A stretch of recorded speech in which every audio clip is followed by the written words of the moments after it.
ito sir yung sa Raptor na na-drain na namin yung langis. Ito yung ano nyo. Ay, ko putang ina naman.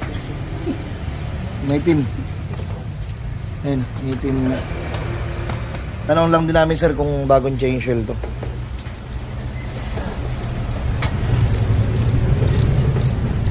Kunti na lang. So yun, ito yung ating ginagawa ngayon na piyesta. So ang concern lang nito is change oil lang sana. Pero upon checking, dahil babiyahe nga na malayo may-ari, ayan, check natin, no? Sobrang dami niya ng bitak paikot. So tanggalin natin.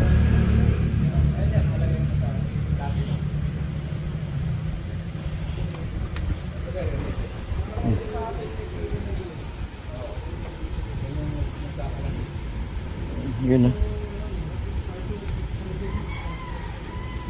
So tara, palitan natin ng bago. So ito na mga kagrasa yung update sa gawa natin. Tanggal na yung timing belt. Ito na yung bago. Ayan.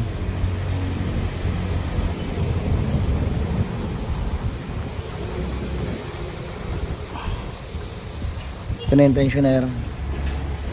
Then yung oil pump belt. Ito. So yun, okay na.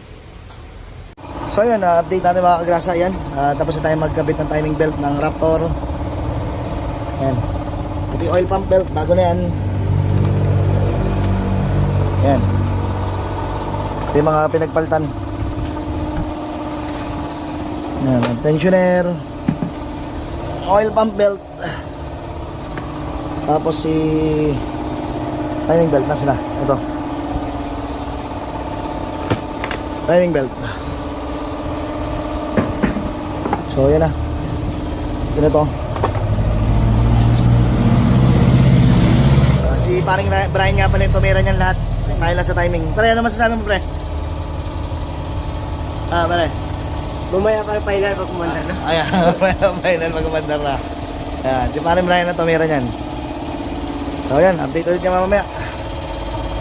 Alright. So yun mga agrasa, update tayo. So ito yung pinalitan natin ng timing belt, oil pump belt, tensioner at saka timing cover. So yan, umaandar na siya. Okay na. Pinipix na lang ni paring Brian yan. So meron tayong another Raptor dito. Yan. Another Ranger Raptor.